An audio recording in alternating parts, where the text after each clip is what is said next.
కూడి వచ్చిన వారందరూ కూడా మోకరించి ఈ ఆదివారపు ఆరాధన ప్రార్థనతో ప్రారంభించుకుందామండి. కూడి వచ్చిన వారందరూ కూడా మోకరించి ప్రార్థనలు ఏకీభవించుదాం.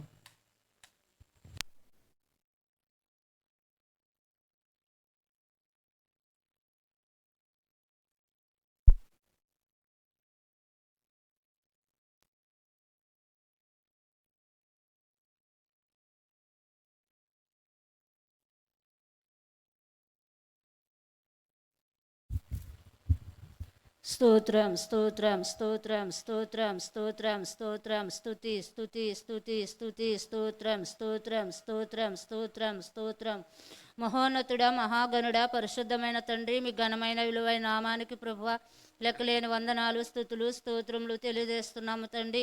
మరి గత ఆదివారం నుంచి ఆదివారం వరకు మీ సజీవ రెక్కల కింద మమ్మల్ని, మా దాసుల కుటుంబాన్ని, మా సంఘ బిడ్డలను ప్రభా మీరు ఎంతగానో కంటికి రెప్పవలే కాచి కాపాడి భద్రపరిచినైనా ఉదయకాలం ఆరాధనలో మీరు తోడైన్నారు ప్రభా. మీకు వందనాలు. ఈ సమయంలో, ఈ సాయంకాల సమయంలో ప్రభా ఈ కొవ్వూరు గ్రామంలో ప్రభా నాయన ఈ ఆదివారంలో మీరు తోడుగా ఉండి మా అందరికంటే మొదటగా వచ్చిన తండ్రి మీకు స్తోత్రములు ప్రభా. ఆకాశం మీ సింహాసనం, భూమి పాదపీఠమన్నారు ప్రభా. ఎక్కడిద్దరు ముగ్గురు ఉంటారో వారి మధ్యలో ఉంటానా తండ్రి. మా మధ్యన మీరు ఆత్మరూపుగా ఉన్నందుకు వందనాలు ప్రభా. మీ ఆత్మని ఇక్కడ ఉంచిన తండ్రి మీకు స్తోత్రాలు ప్రభా. పరిశుద్ధాత్ముడా మీకు వందనాలు ప్రభా. ఈ ఆరాధన అంతా క్రమముగాను మర్యాదగాను ప్రభా మీరు జరిగించండి నాయన, నీకు వందనాలు ప్రభా. వచ్చిన నీ బిడ్డలైన వారిని మీరు జ్ఞాపకం చేసుకోండి తండ్రి. ఇంకా రావాల్సిన వారిని మీ సన్నిధికి తోలుకురండి ప్రభా. ఎందుకంటే ప్రతి బిడ్డల ఆశని ఆసక్తిని పుట్టించండి ప్రభా. అయ్యా ఇక్కడ ఉన్న చుట్టుపక్కల బిడ్డలను మీరు జ్ఞాపకం చేసుకోండి నాయన, మీకు వందనాలు ప్రభా. అయ్యా మరి స్థలాన్ని మాకు ఇచ్చిన దైవజనుల కుటుంబాలను కూడా మీరు జ్ఞాపకం చేసుకోండి దేవా. మీకే వందనాలు, స్తోత్రాలు, స్తుతులు చెల్లిస్తున్నాం ప్రభా. మాకు ఇచ్చిన దైవజనుల కుటుంబాలను జ్ఞాపకం చేసుకోండి ప్రభా. మంచి ఆరోగ్యం, శక్తిని, బలాన్ని దాసులకు మీరు అనుగ్రహించండి తండ్రి. బలంగా మీరు వాడుకోండి తండ్రి, మీకు స్తోత్రాలు ప్రభా. మరి దాసులను బట్టి ప్రార్థిస్తున్న తల్లిగారిని కూడా మంచిగా మీరు వాడుకోండి తండ్రి. మంచి ఆరోగ్యాలు తల్లిగారికి మీరు దయచేయమని ప్రార్థిస్తున్నాము నాయన. అయ్యా ఇచ్చిన ముగ్గురు కుమారులను, ఇద్దరు కుమార్తెలను జ్ఞాపకం చేసుకోతండి, నీకు వందనాలు ప్రభా. నేను వస్కమైన ప్రయాణంలో తోడుగా ఉండి క్షేమంగా నడిపించారు ప్రభా. ఆ బిడ్డను మంచి స్థితిలో ఉంచినందుకు నీకు వందనాలు, స్తోత్రాలు ప్రభా. నీకు ఆపుదల బిడ్డకు దయచేయమని అడుగుచున్నాను ప్రభా, నీకు వందనాలయ్యా.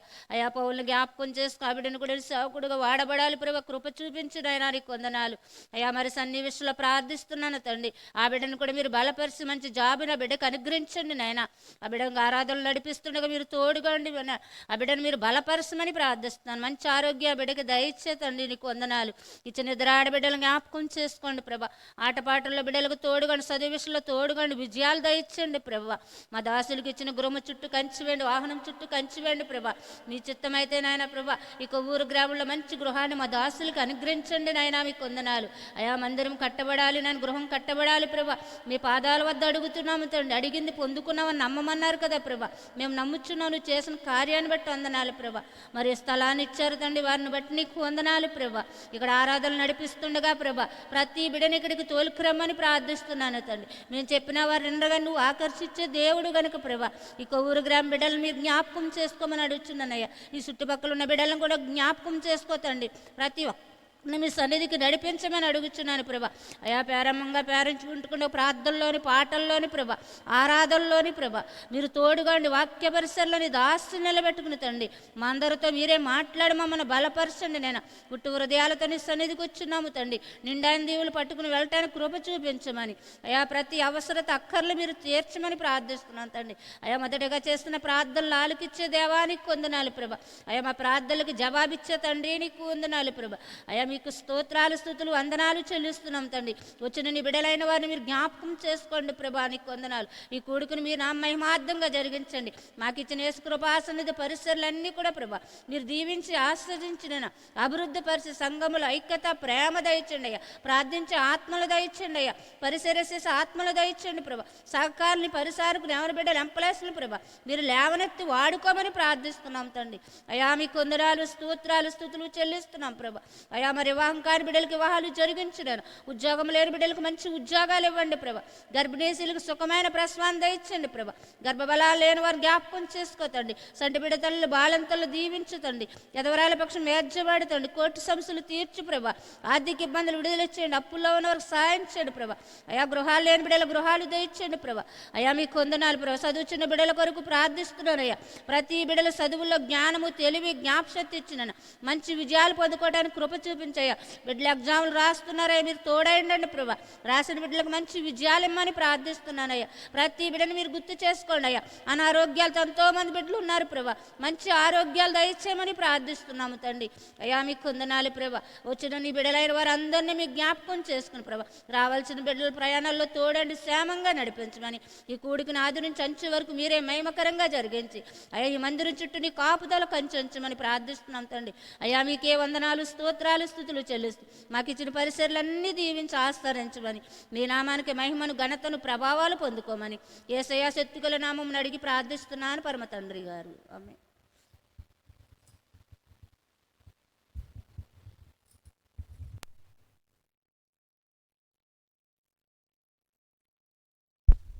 హల్లెలూయా, హల్లెలూయా. మరి ఈ సమయంలో కొన్ని పాటలు పాడుకుని దేవుని నామాన్ని మహింపరుద్దామండి. అందరూ కూడా చప్పట్లు కొడుతూ నాతో కలిసి పాడండి.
సుడిగాలిలోనైనా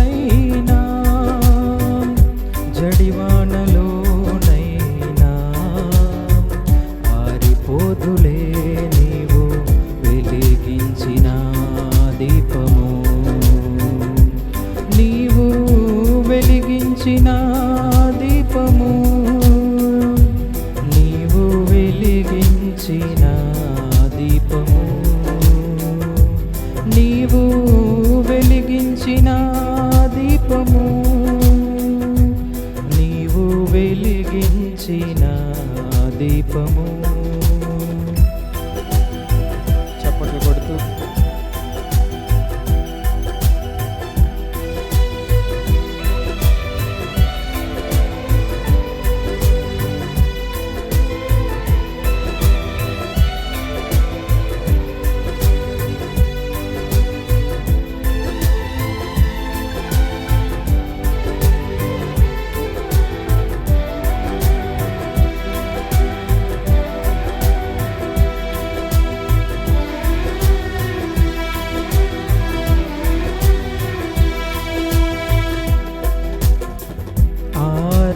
దీపమై దేదీప్యమానమై నా హృదయ కోవెలపై దీపాల తోరణమై, ఆరణి దీపమై దేదీప్యమానమై నా హృదయ కోవెలపై దీపాల తోరణమై, చేసావు పండుగ వెలిగావు నిండుగా, చేసావు పండుగ వెలిగావు నిండుగా. నా దీపము యేసయ్యా నీవు వెలిగించినావు. సుడిగాలిలోనైనా జడివానలోనైనా ఆరిపోదులే నీవు వెలిగించిన దీపము. నీవు వెలిగించిన దీపము, నీవు వెలిగించిన దీపము, నీవు వెలిగించిన దీపము.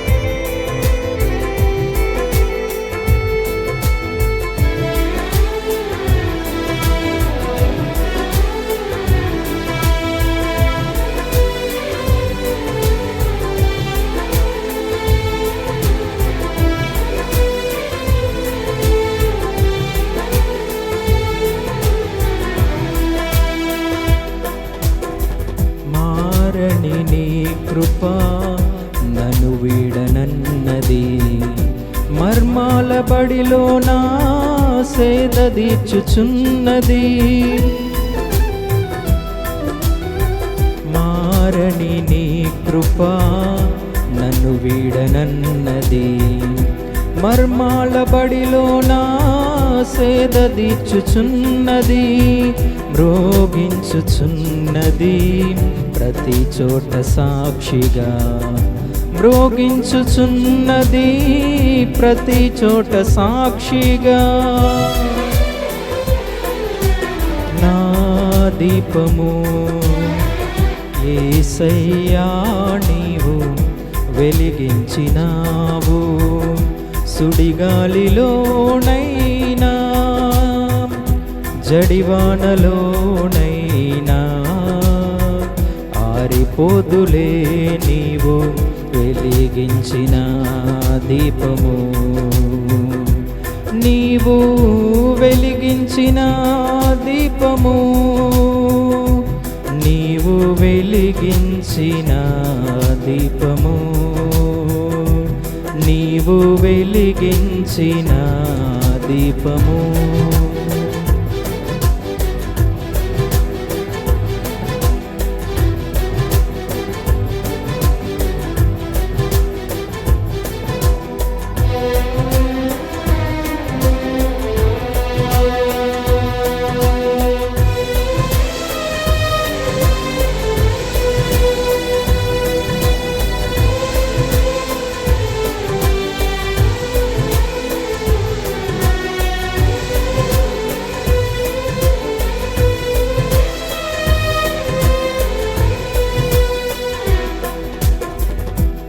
ఆగని హోరులో ఆరిన నేలపై నా ముందు వెలసితివే సైన్యములకధిపతివై.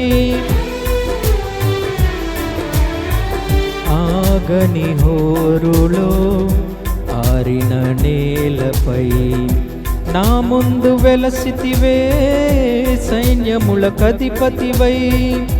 పరాక్రమశాళివై నడిచావు కాపరిగా, పరాక్రమశాళివై నడిచావు కాపరిగా. నా దీపము యేసయ్యా నీవు వెలిగించినావు. సుడిగాలిలోనైనా జడివానలోనైనా ఆరిపోదులే నీవు వెలిగించిన దీపము. నీవు వెలిగించిన దీపము, నీవు వెలిగించిన దీపము, నీవు వెలిగించిన దీపము, నీవు వెలిగించిన వెలిగించిన దీపము. హల్లెలూయా, హల్లెలూయా, హల్లెలూయా. మరో కీర్తన పాడుకుందాం.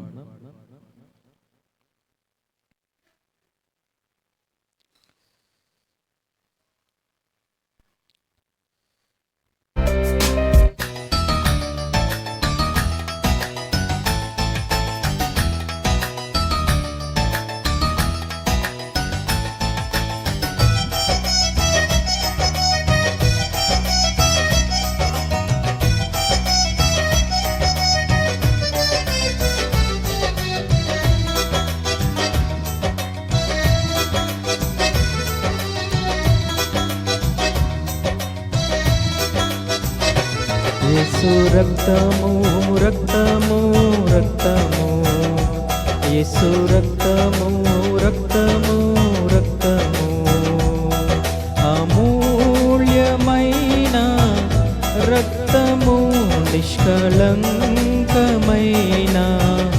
రక్తము, యేసు రక్తము, రక్తము, రక్తము.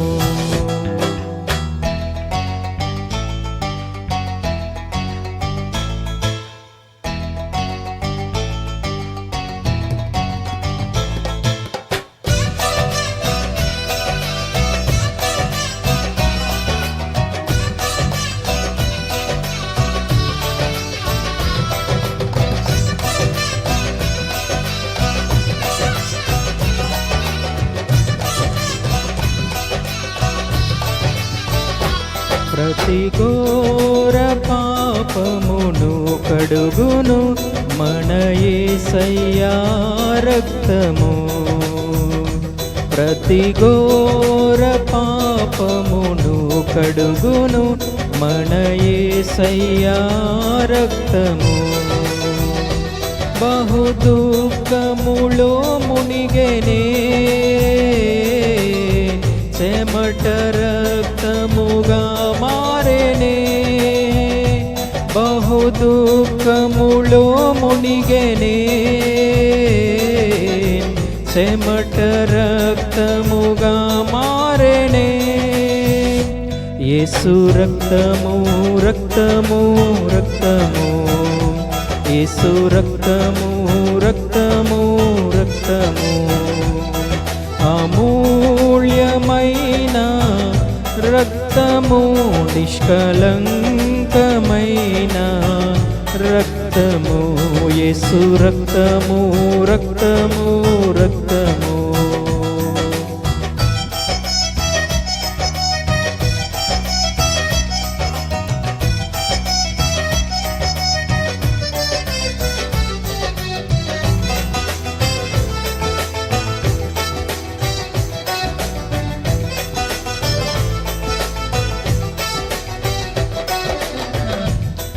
మనసాక్షిని శుద్ధి చేయును మన యేసయ్యా రక్తము.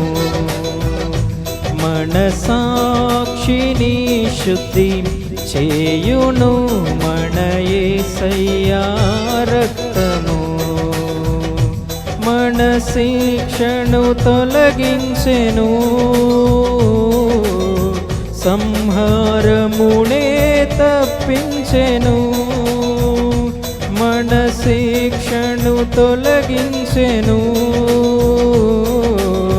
సంహారమునే తప్పించెను. యేసు రక్తము, రక్తము, రక్తము, యేసు రక్తము, రక్తము, రక్తము, అమూల్యమైన రక్తము, నిష్కళంకమైన రక్తము, యేసు రక్తము, రక్తము, రక్తము.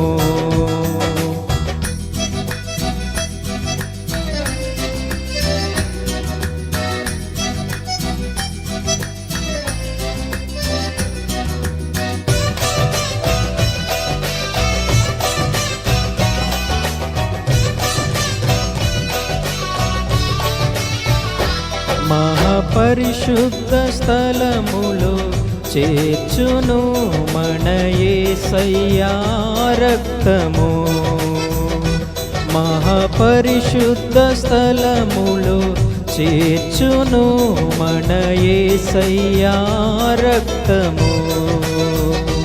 మన ప్రధాన యాజకుడు మన కంటే ముందుగా వెళ్ళెను. మన ప్రధాన యాజకుడు మన కంటే ముందుగా వెళ్ళెను. యేసు రక్తము రక్తము రక్తము, యేసు రక్తము రక్తము రక్తము, అమూల్యమైన రక్తము, నిష్కలంకమైన రక్తము. యేసు రక్తము రక్తము రక్తము, యేసు రక్తము రక్తము రక్తము.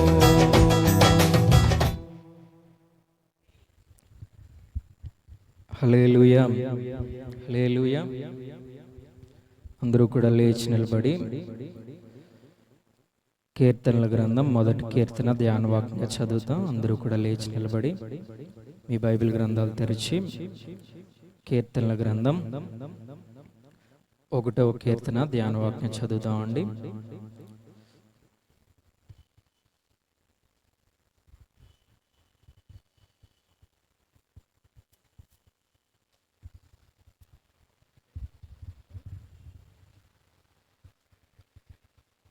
కీర్తన గ్రంథం 1వ అధ్యాయం చదువుకుందామండి. దుష్టుల ఆలోచన చొప్పున నడువక, పాపుల మార్గంలో నిలువక, అపహాసకులు కూర్చుండు చోటున కూర్చుండక, యెహోవా ధర్మశాస్త్రమునందు ఆనందించుచు దివారాత్రము దానిని ధ్యానించువాడు ధన్యుడు. అతడు నీటి కాలువ ఎవరైనా నాటబడినదై ఆకువాడక తన కాలమందు ఫలమిచ్చు చెట్టు వలె నుండును. అతడు చేయినదంతియు సఫలమగును. దుష్టులు అలాగున ఉండక గాలి చెదరగొట్టు పొట్టివలే నుందురు.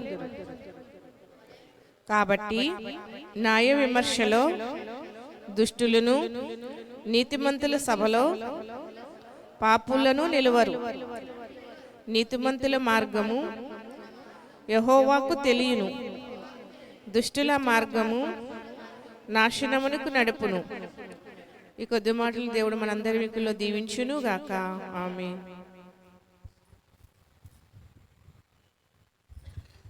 దయచేసి అందరూ కూర్చుందామండి. హల్లెలూయా. మంచిదండి. మొదటిగా దేవాతి దేవునికి నా హృదయపూర్వకమైన వందనాలు తెలియజేస్తూ ఈ సాయంకాలపు ఆరాధనకు కూడా వచ్చిన మీ అందరికీ కూడా యేసుక్రీస్తు శుభనామంలో నా హృదయపూర్వకమైన వందనాలు తెలియజేస్తున్నాను. దేవుని వాక్యములో నుండి ప్రకటన గ్రంథము 7వ అధ్యాయము 17వ వాక్యాన్ని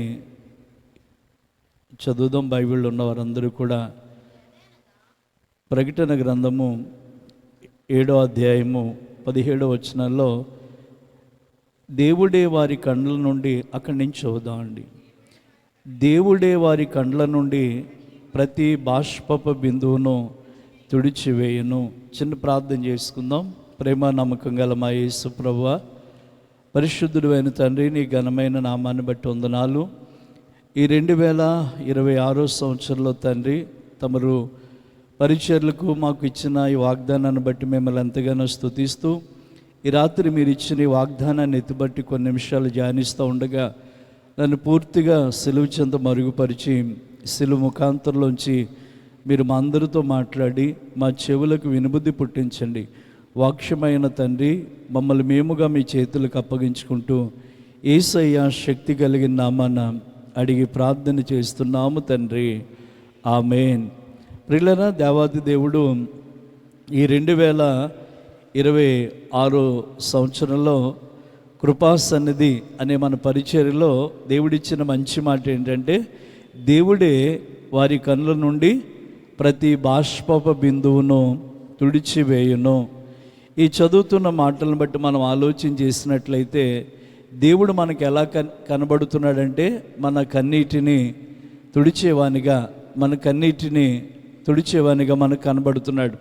అందుకే ధన్యతల కొండ మీద యేసయ్య నిలిచినప్పుడు ఆ మత్తయి సువార్త 5వ అధ్యాయంలో చెప్పిన మాట ఏంటంటే, దుఃఖపడు వారు ధన్యులు, వారు ఖచ్చితంగా ఓదార్చబడతారు అని రాసింది అని బిళ్ళారు.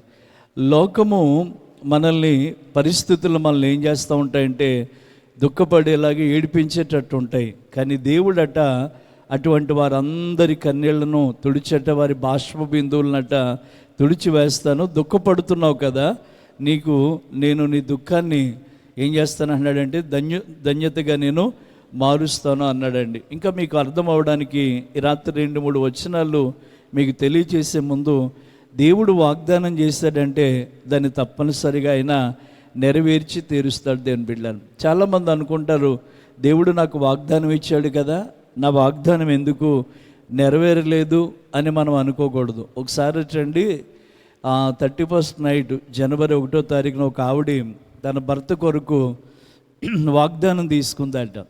ఆ వాగ్దానంలో ఏమని వచ్చిందంటే, ఆయన ఇప్పుడు చర్చికి రాడట. ఆ చర్చికి ఆయనకు వాగ్దానం ఏమొచ్చిందంటే, నేను నీకు తోడుగా ఉంటాను అని వచ్చిందటండి. వెంటనే భార్య తీసుకెళ్ళి భర్తతో అందట, ఏమండి మీకు మంచి వాగ్దానం వచ్చిందండి, పాస్టర్ గారు ఇచ్చారు అందట.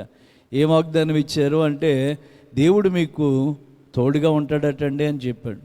ఆయన ఫుల్ డ్రింకర్ అండి, బాగా తాగేసి అతను ఆయనకి ఆ వాగ్దానము ఏమర్థమైందంటే, దేవుడు నాకు ఏమై ఉంటాడు, తోడై ఉంటాడని చెప్పి అనుకుంటూ బండి మీద వెళ్తుంటే యాక్సిడెంట్ అయిందట. వెంటనే ఆయన కాలు ఇరిగి హాస్పిటల్లో పెట్టారు. వెంటనే భార్యతో ఇలా అన్నాడట, మీ పాస్టర్ గారు దేవుడు నాకు తోడుగా ఉంటారని వాగ్దానం ఇచ్చారు కదా, మరి ఆ వాగ్దానం నాకు ఎందుకు నెరవేరలేదు?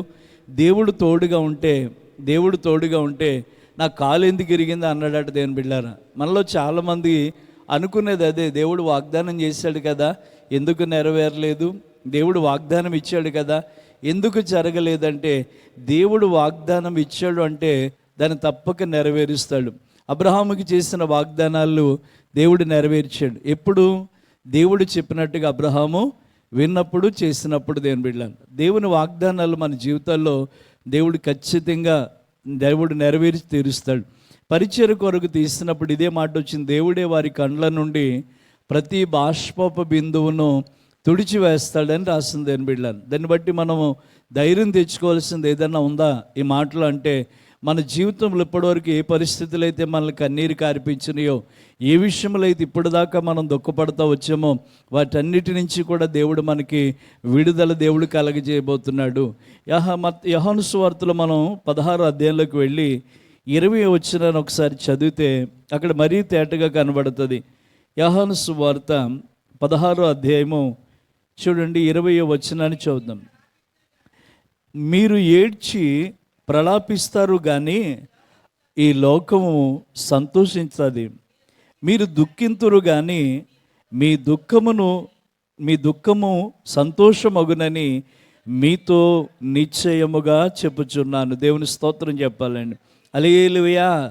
ఈ చూడండి, మనం ఏడ్చి ప్రలాపిస్తున్నప్పుడు మనకున్న పరిస్థితులు, మనకున్న కష్టాలు, మనకున్న బాధలను బట్టి మనం ఏడుస్తుంటేనట, లోకం అట్ట మనల్ని చూసి ఏం పడుతుందట, వీళ్ళకి ఇలాగే ఉండాలి, వీళ్ళకి ఇలాగే జరగాలని లోకం అట్టండి మన దుఃఖాన్ని, మన ఏడుపుని మనం ప్రలాపిస్తడం చూసట ఆ లోకం మనల్ని చూసి సంతోషిస్తూ ఉంటుందండి. కానీ దేవుడు అదే టైంలో ఏం చెప్తున్నాడు తెలుసా? మీరు దుఃఖింతురు కానీ మీ దుఃఖమును నేను సంతోషముగా మార్చదనని నిశ్చయముగా మీతో చెప్తున్నాను. అంటే దుఃఖమును నిశ్చయముగా దేవుడు ఏం చేయబోతున్నాడట? సంతోషముగా మార్చబోతున్నాడు. దేవుని దగ్గర ఉన్న గొప్ప శక్తి అదేనండి. ఏంటి ఆ శక్తి అంటే, ఆయన ఎదుటి ఏదున్నా కూడా మార్చేస్తాడు. దేవుని బిడ్డలారు, శూన్యాన్ని సృష్టిగా మార్చాడట, నీళ్ళని ద్రాక్షరసంగా మార్చాడట, ఏమండి మరి మారాన్ని మధురంగా మార్చాడట.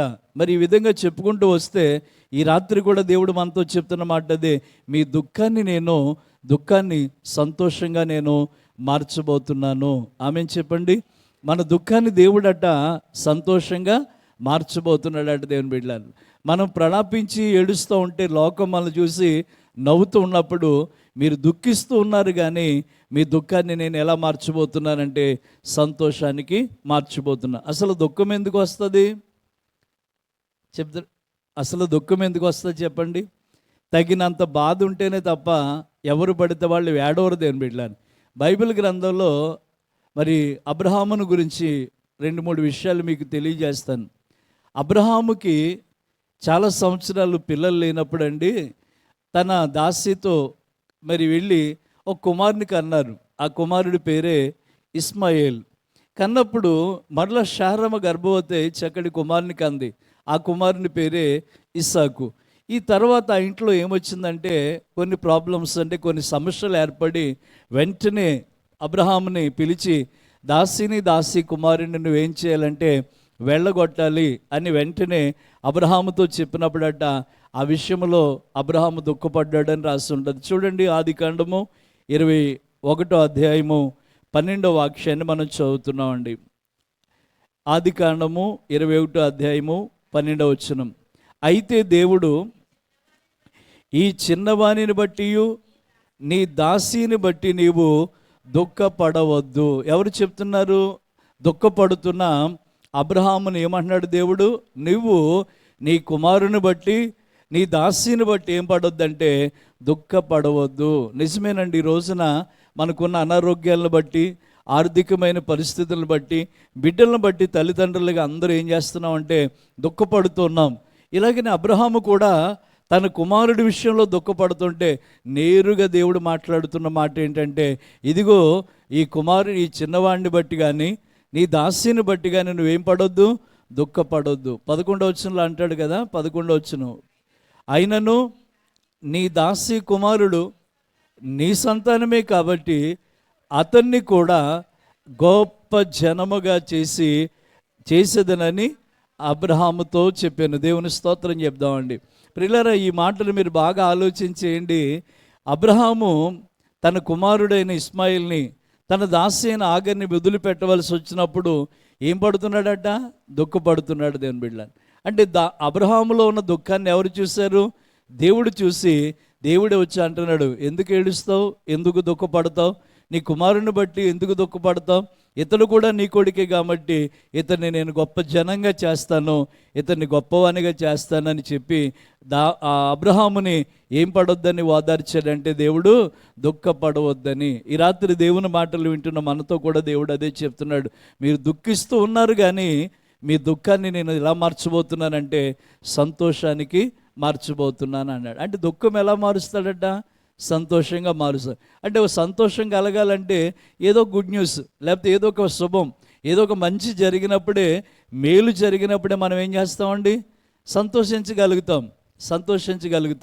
కానీ దేవుడు గొప్పవాడని మనం నమ్మాలి అంటేనటండి, మనం కీడులో కూడా దేవుణ్ణి స్తుతిస్తూ ఉండాలట. ఆమె చెప్పండి, కీడులో కూడా దేవుణ్ణి ఏం చేయాలట? స్తుతిస్తూ ఉంటేనట కీడును కూడా ఎలా మారుస్తాడంటే మేలుగా మారుస్తాడట. దేవుని బిడ్డలారా, మేలుగా మారుస్తాడట. ఇప్పుడు మనం దుఃఖిస్తున్నాం, కానీ దుఃఖాన్ని ఎలా మార్చబోతున్నాడు?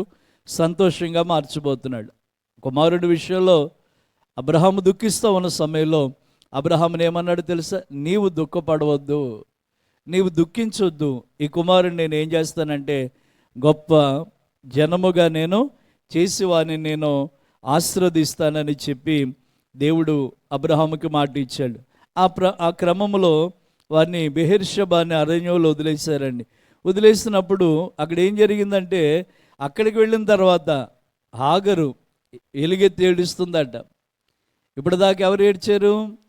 అబ్రహాం ఏడ్చాడు, దుఃఖించాడు. అబ్రహామును దుఃఖాన్ని ఏం చేశాడు? దేవుడు తీర్చాడు. అబ్రహాముకి ధైర్యం చెప్పాడు. ఇప్పుడు రెండవ ఏడుపులోకి వస్తే హాగరు ఏడుస్తుంది. ఎందుకనంటే తిత్తులో నీళ్ళు అయిపోయినాయి, అరణ్యంలో మాకేమీ లేదు, నాన్న వాళ్ళు ఎవరు లేరు అని చెప్పి ఈ చిన్నవాడి మరణాన్ని నేను చూడలేను. కానీ ఆ చిన్నవాడు గొప్పవాడు అవుతాడని, ఆ చిన్నవాడిని దేవుడు ఆశీర్వదిస్తాడని ఎవరికి తెలీదు? హాగరికి తెలియదు. మన బిడ్డల గురించి అండి మనకు తెలియదు, కానీ దేవునికి బాగా తెలుసండి. ఒక సందర్భాన్ని నేను మీకు క్లుప్తంగా జ్ఞాపకం చేస్తాను, ఎందుకంటే అనుకున్న టయానికి నేను త్వరగా ముగిస్తానండి. ఏంటి ఆ సందర్భం అంటే, యోసేపు ఐగుప్తులోకి వెళ్ళి యోసేపు అంత గొప్పవాడు అవుతాడని యాకోబుకి తెలుసా అంటే తెలియదు. తెలియక ముందే యాకోబుతో దేవుడు ఏం చెప్పాడో తెలుసా అండి? నీ సంతానముని నేను నిశ్చయముగా ఆశీర్వదిస్తాను అని, వాళ్ళు కుడి ఎడమల తట్టుకు వ్యాపిస్తారు అని. అదిగో బేతేలు అని పిలువబడుతున్న స్థలంలో ఆ రాత్రి పడుకున్నప్పుడు దేవుడు వాగ్దానం చేశాడు. ఎవరితో? యాకోబుతో.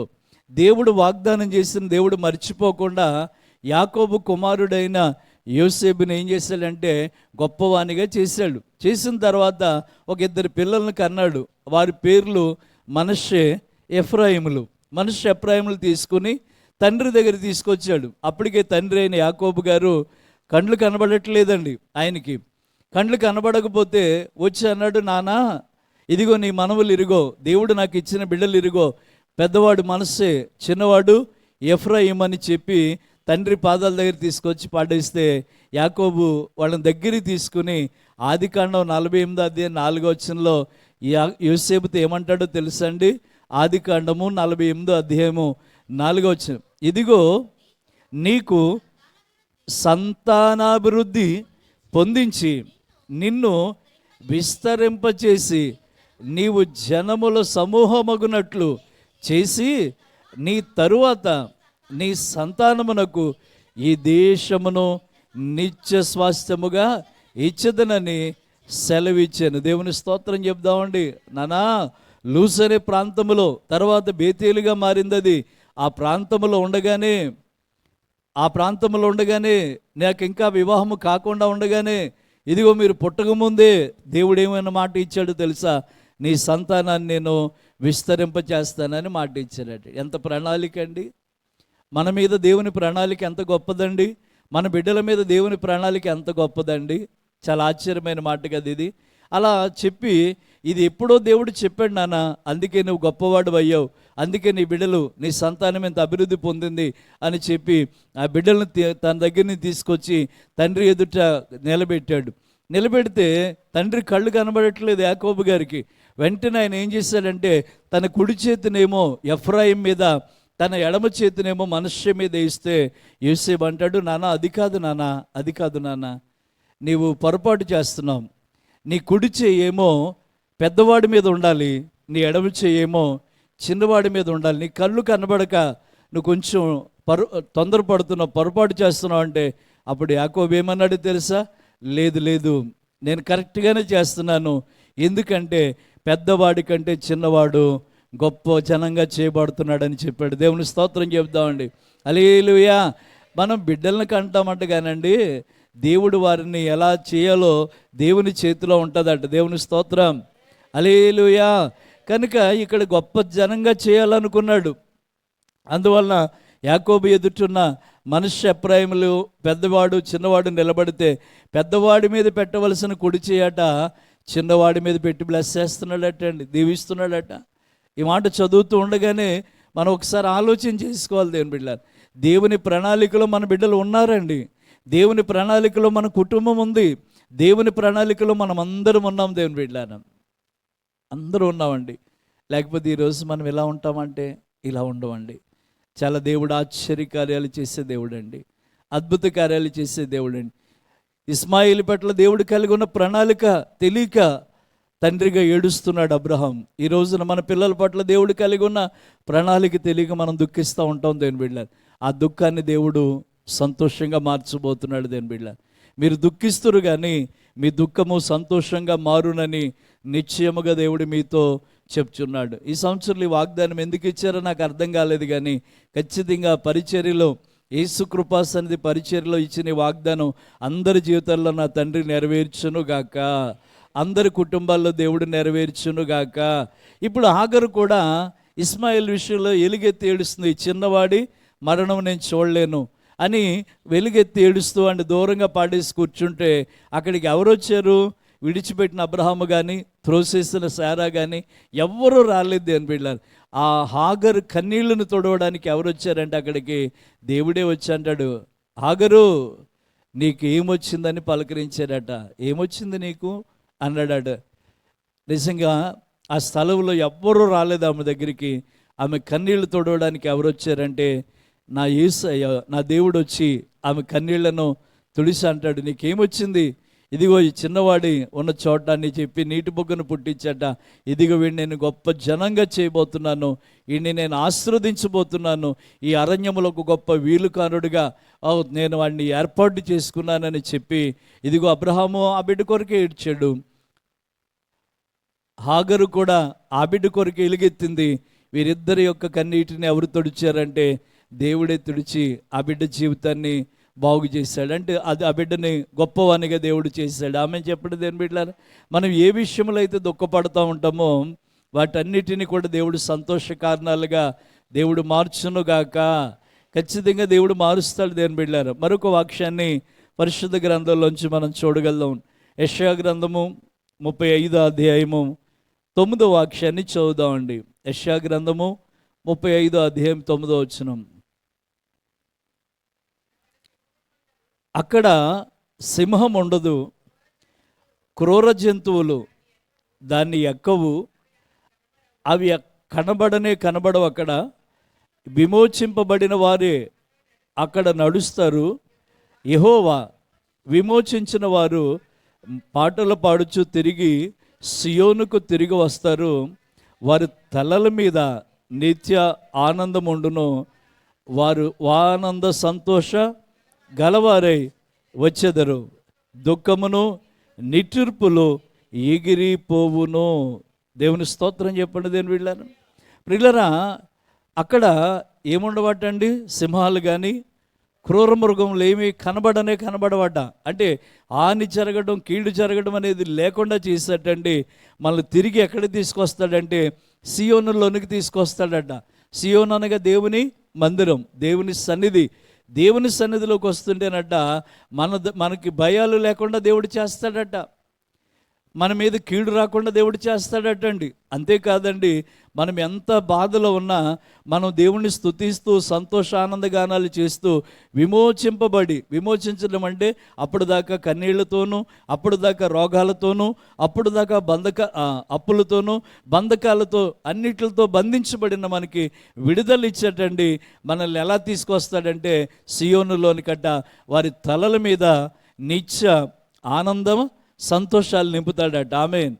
ఈ ఆనంద సంతోషాలతో తిరిగి ఎక్కడికి వస్తున్నారు? వాళ్ళు సియోనులోకి వస్తారట. ఎందుకు వాళ్ళు ఆనందించగలుగుతున్నారయ్యా అంటే అక్కడ వారి దుఃఖమును నిట్టూర్పును ఏమవుతుందంట, ఎగిరిపోతాయి. దేవుని స్తోత్రం చెప్దామండి. ఈ రోజున నీ కుటుంబంలో ఉన్న ప్రతి కీడును దేవుడు మార్చబోతున్నాడండి. నీ కుటుంబంలో ఉన్న ప్రతి దుఃఖాన్ని దేవుడు తీసేయబోతున్నాడు దేవుని బిడ్డలారా. అందుకే నువ్వు తిరిగి మరలా సియోనులోనికి వచ్చాట ఆనంద సంతోషం గలవారిగా ఉండబోతున్నారని దేవుని వాక్యం చెప్తా ఉందండి. కనుక దేవుని వాక్యం ఏంటి? మన మూలవాక్యం అంటే వారి కండ్ల నుండి ప్రతి బాష్ప బిందును దేవుడు తుడిచివేయును. లోకము మనం ఏడుస్తున్నప్పుడు, మనం ప్రలాపిస్తున్నప్పుడు లోకమంతా నిన్ను చూస్తూ నవ్వుతుందట. కానీ దేవుడు నీ దుఃఖాన్ని ఎలా మార్చబోతున్నాడంటే సంతోషంగా మార్చబోతున్నాడు అని చక్కని మాటలు దేవుని వాక్యం ద్వారా మనం వినగలుగుతున్నాం. అక్కడ సింహాలు కానీ క్రూర మృగాలు కానీ ఉండవట.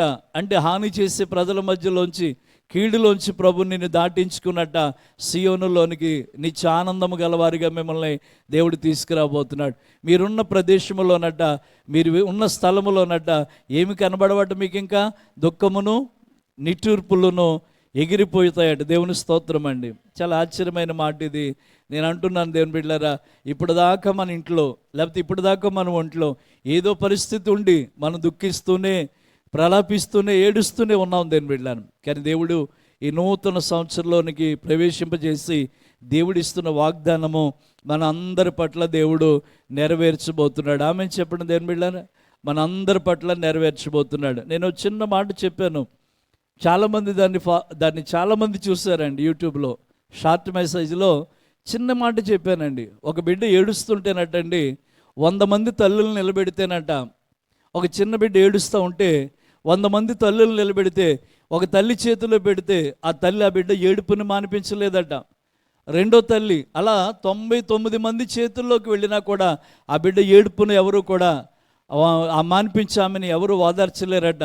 నిజంగా ఆ బిడ్డను కన్న తల్లి చేతిలోకి వెళ్ళిన తర్వాతట ఆ బిడ్డకి ఆ తల్లి స్పర్శ తగలగానే, ఆ తల్లి ఎదలోకి రాగానే ఆ బిడ్డ మొట్టమొదటికి ఏం మానేస్తుందంటే ఏడవడం మానేస్తుందట. దేవుని బిడ్డ ఏడవడం మానేస్తుందట. దేవుని బిడ్డ ఎందుకంటే ఆమె ఏడుపు ఎందుకు మానేసిందంటే, నేను నా తల్లిని దగ్గరికి చేరాను, నా తల్లి నా ఆకలి తీరుస్తుంది, నా తల్లి నాకు తోడుగా ఉంటుందనే ధైర్యం నమ్మకం ఆ బిడ్డకి రాగానే ఆమె ఏం చేయడం మానేస్తుంది, దుఃఖించడం మానేస్తుంది. ఇప్పుడు మన దేవుడు కూడా అదే చెప్తున్నాడు, ఇదిగో మీరు దుఃఖపడుతున్నారు కానీ నిశ్చయముగా మీ దుఃఖాన్ని నేను సంతోషానికి మార్చేస్తాను. ఇస్మాయిల్ కొరకు దుఃఖపడ్డాడు, తన కుమారుడి కొరకు దుఃఖపడ్డాడు అబ్రహాముని ఏం పడొద్దు అన్నాడు, దుఃఖపడొద్దు అన్నాడు. ఎలుగెత్తి ఏడుస్తున్న హాగర్ దగ్గరికి వచ్చాడు, ఏడవద్దని చెప్పాడు. వెంటనే ఆ బిడ్డను గొప్పవానిగా చేశాడు. ఈ రోజున కుటుంబంలో ఏ పరిస్థితిని బట్టి మనం దుఃఖిస్తూ ఉన్నా మన దుఃఖాన్ని దేవుడు సంతోషానికి మార్చబోతున్నాడు. ఇంకా సింహము క్రూర మృగం అని ఎందుకు వాడాడంటే, మన అపవాదట వాడికి పేరు ఉంది, మంచి పేరు అనకూడదు కానీ వాడికి ఒక పేరు ఉంది. ఏంటి ఆ పేరు? మన అపవాదైన సాతాను గర్జించు సింహం వలె ఎవరిని మృంగుదమా అని తిరుగులాడుతున్నాడు. దేని బిడ్డ ఈ రోజున వాడే కదండి మనల్ని నాశనానికి తీసుకెళ్ళేవాడు. నాశన పుత్రుడు అని వాడికే కదా పేరు పెట్టబడ్డది. మన కుటుంబాల్లో కన్నీళ్ళకి కారణం వాడే కదా, మన బాధలకు కారణం వాడే కదండి. ఇప్పుడు ఇవిడు గర్జించు సింహం వలె ఎవరిని మృంగుదామా అని తిరుగులాడుతున్నాడండి. ఆ సింహమే కానీ నీకు హాని చేసే క్రూర మృగమే కానీ అక్కడ నీకు లేకుండా దేవుడు చేస్తాడట. హాని భయం అనేది లేకుండా చేస్తాడట. నీవు సంతోష గానాలతో తిరిగి ఎక్కడికి వస్తావట, సియోనులోనికి వస్తావట. వారి తలల మీద నిత్య ఆనందములు ఉంటాయట. ఎందుకు ఆనంద సంతోషాలు నీకు ఉన్నాయంటే నువ్వు విమోచించబడ్డావట. రెండోది చూస్తే అక్కడ దుఃఖం అనేది కానీ నిట్టూర్పు అనేది కానీ లేకుండా అవన్నీ కూడా ఆల్రెడీ ఎప్పుడో ఎగిరిపోయేటట్టు దేవుడు చేస్తాడని దేవుని వాక్యం చెప్తుంది. ఈ చిన్న బిడ్డని 99 మంది వాదార్చలేకపోతే ఆ తల్లి ఎందుకు వాదార్చగలిగిందంటే, ఆ బిడ్డను కన్న తల్లి ఆ తల్లి చేతిలోకి వెళ్ళింది కనుక ఆ తల్లి స్పర్శ తగలగానే ఆ బిడ్డ ఏడుపు మానేస్తుంది.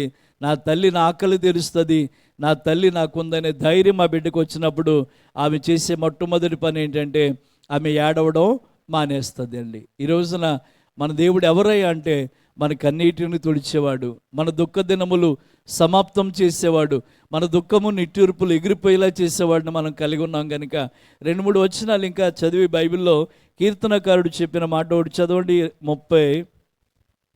కీర్తన గ్రంథము 31వ కీర్తన 10వ వచనాన్ని చదువుదామండి. నా బ్రతుకు, చూడండి ఇక్కడ కీర్తనకారుడు అంటున్నాడు, నా బ్రతుకు అంతా కూడా నేను దుఃఖముతోనే వెళ్ళబుచ్చుచున్నాను, నిట్టూర్పులు విడిచుడుతో నా ఏండ్లు గతించుచున్నవి అంటాడు. దేవుని స్తోత్రం చెప్పాలండి. నా బ్రతికంతా ఎలా ఉందంటే నిట్టూర్పులతోనూ దుఃఖముతోనే మిగిలిపోయింది. నా జీవితకాలం అంతా ఎలా ఉంది అని తన యొక్క బాధన ఆవేదన కీర్తనకారుడు తెలియజేస్తున్నాడు. అదే 42వ కీర్తన 9వ చరణంలో కూడా మాట ఉంటుంది. దేవుని బిడ్డను కీర్తన 42వ కీర్తన, కావున నీవేళ నీవు నన్ను మర్చిపోయి ఉన్నావు, శత్రు బాధ చేత నేను దుఃఖాక్రాంతుడై సంచరించవలసి వచ్చినని అని నా ఆశ్రయదుర్గమైన నా దేవునితో నేను మనవి చేయుచున్నాను. దేవుని స్తోత్రం చెప్పాలి.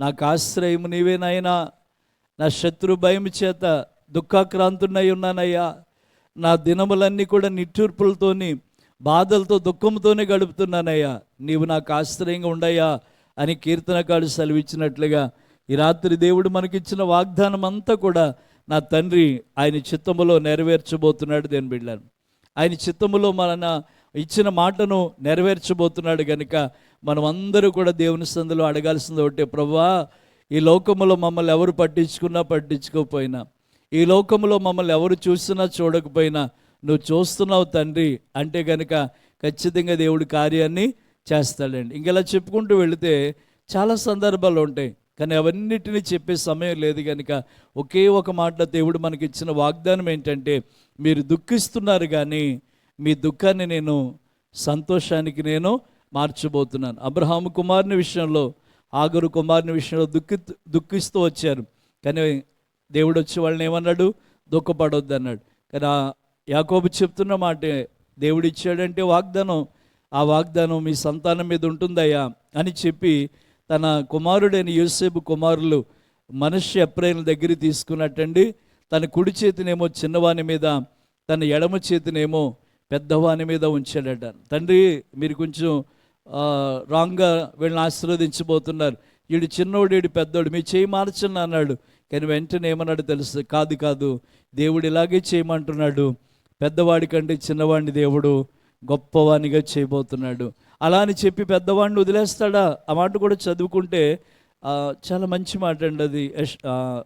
ఆదికాండం 48వ అధ్యాయంలో ఈ మాటను ఒకసారి చదివితే ఎంత బాగుంటుందంటే, ఎఫ్రాయిముని దీవిస్తానని చెప్పిన దేవుడు మనష్యని వదిలేస్తాడేమో అని యోసేపు కంగారు పడుతుంటే అక్కడ ఏమన్నాడు తెలుసా? చదువమ్మా.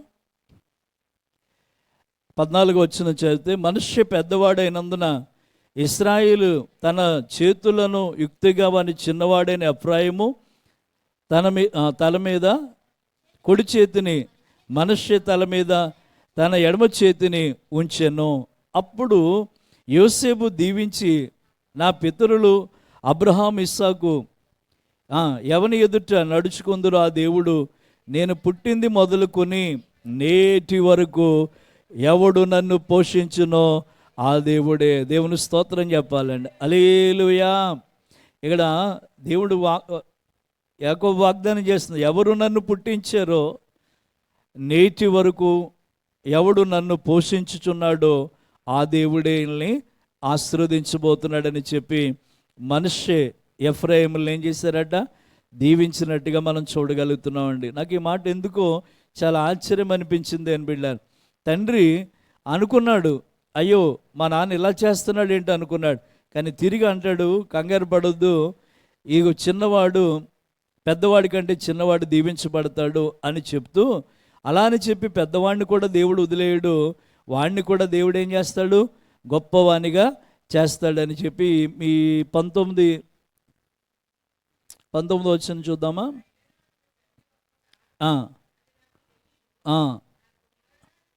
అది నాకు తెలియనయ్యా, ఇతడును ఒక జనసమూహమై గొప్పవాడగునని, ఇతని తమ్ముడు ఇతని కంటే గొప్పవాడగునని, అతని సంతానము జనసమూహం అగునని చెప్పాను. దేవుని స్తోత్రం చెప్దామండి. మనష్షే గొప్పవాడు అవుతాడు, కానీ ఇతని తమ్ముడైన ఎఫ్రాయిము ఇతని కంటే గొప్పవాడు అవుతాడు. ఇది నాకు తెలుసు. దేవుని స్తోత్రం చెప్దామండి.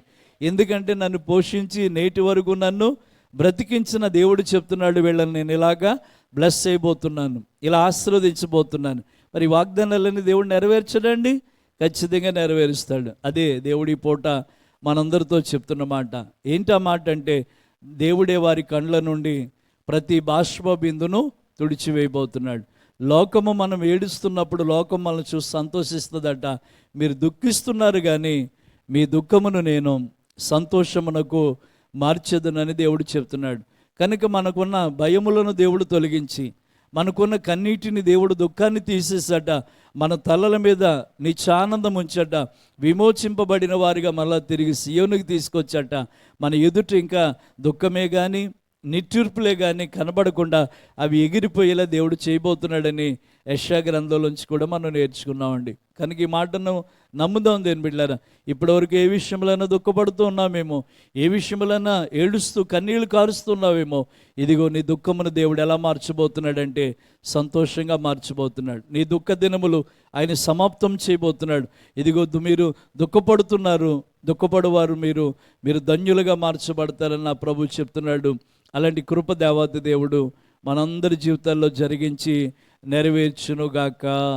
ప్రార్థన చేద్దామండి. ఒక్క నిమిషం అందరూ కూడా లేచి నిలబడి మన రెండు చేతులు ఆయన వైపు చాచి ప్రార్థన చేద్దాం. హల్లెలూయా యేసయ్యా, హల్లెలూయా గ్లోరీ హల్లెలూయా హల్లెలూయా స్తోత్రం హల్లెలూయా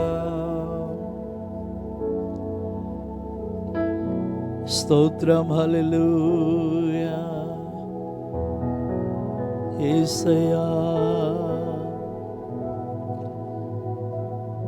ఒక్క నిమిషం అందరూ కూడా ప్రార్థన చేద్దామండి. దేవుడి పూట మనకి ఇస్తున్న వాగ్దానాన్ని ఎత్తుబట్టి ప్రార్థన చేద్దాం. దేవుడే వారి కండ్ల నుండి ప్రతి బాష్ప బిందును తుడిచివేయననే మాట లేఖనాల ద్వారా మనం చూస్తూ వచ్చాం. మనం దుఃఖిస్తున్నాము, మనం ప్రలాపిస్తున్నాం. లోకము మనల్ని చూసి సంతోషిస్తూ ఉంది. మీరు దుఃఖిస్తున్నారు కానీ మీ దుఃఖమును నేను సంతోషమునకు మార్చబోదునని చెప్పి దేవుడు ప్రామిస్ చేస్తున్నాడు. వాగ్దానం అండి, వాగ్దానము.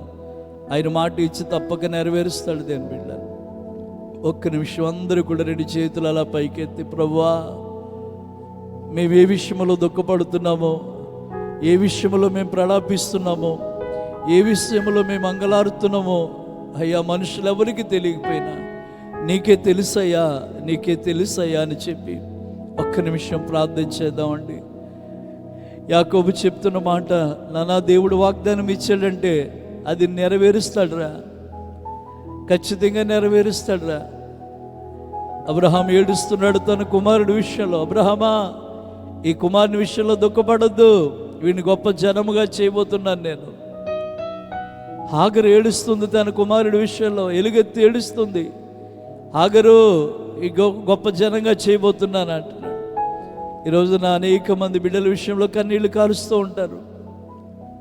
ఈ రోజున మన దుఃఖాన్ని దేవుడు మార్చబోతున్నాడని, ఈ నూతన సంవత్సరంలో 2026లో దుఃఖమే సంతోషం మారునని దేవుడు వాగ్దానం చేస్తూ ఉండగా ఒక్క నిమిషం అందరూ కూడా ప్రార్థన చేద్దాం.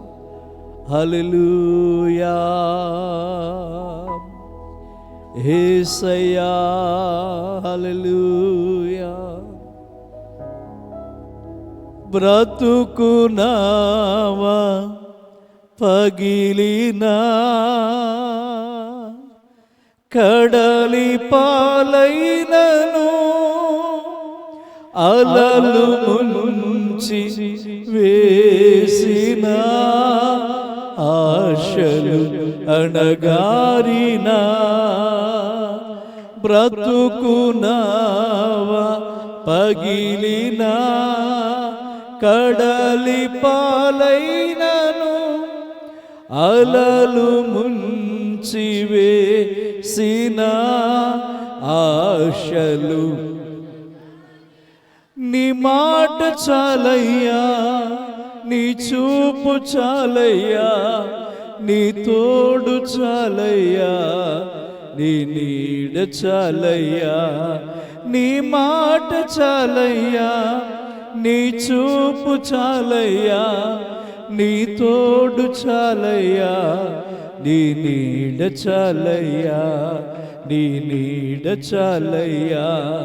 నీవుంటే నాకు చాలు, నీ వెంటే నేను ఉంటానేసయ్యా. నీవుంటే నాకు చాలు, నీ వెంటే నేను ఉంటానేసయ్యా. నీ వెంటే నేను ఉంటానేసయ్యా. నీ వెంటే నేను ఉంటానేసయ్యా. అడుగుదామండి దేవుణ్ణి.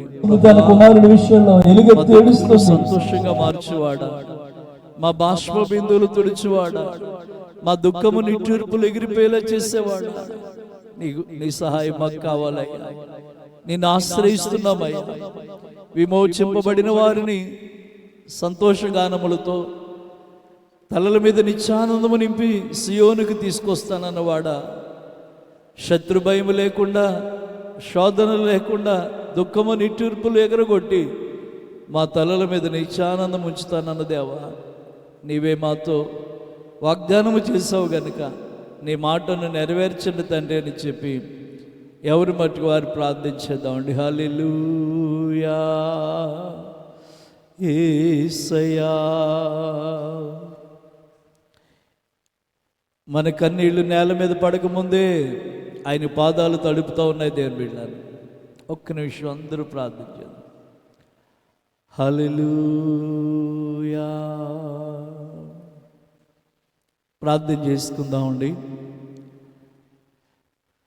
మమ్మల్ని అతిమికులుగా ప్రేమిస్తున్న మా తండ్రి అయిన దేవా, నీ ఘనమైన విలువైన శ్రేష్టమైన నామాన్ని బట్టి మీకే వేలాది వందనాలు, స్తుతులు, స్తోత్రాలు తెలియజేసుకుంటూ ప్రభా, ఈ సాయంకాలపు ఆరాధనలో కొన్ని నిమిషాలు మీ సన్నిధిలో గడిపే భాగ్యాన్ని మా అందరికీ మీరు ఇచ్చారు ప్రభా.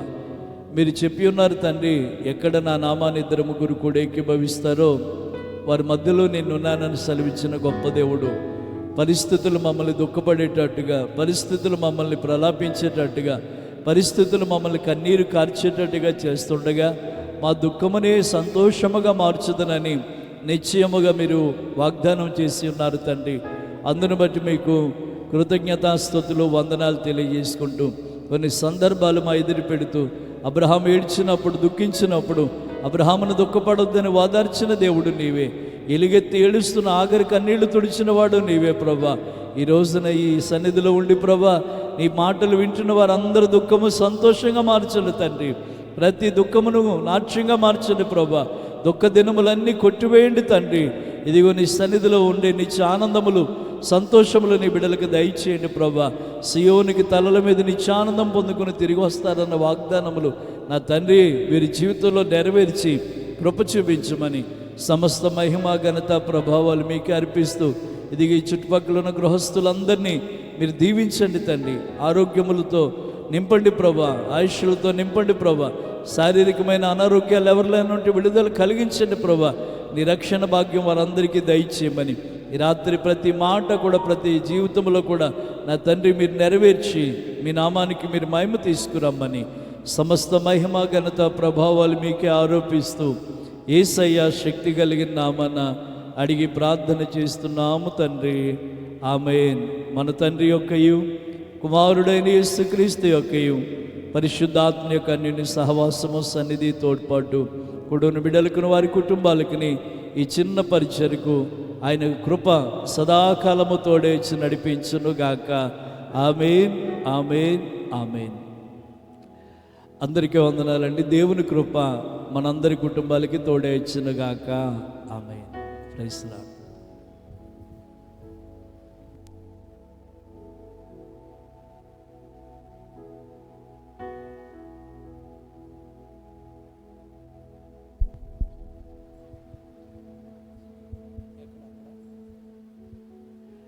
అలాగనే రేపు ఆఖరి మంగళవారం కనుక వెంకటేపాలెం చర్చిలో మరి ఉపవాస ప్రార్థన జరుగుతుంది కనుక ప్రతి ఒక్కరిని కూడా మరి ప్రేమతో ఆహ్వానిస్తున్నాము.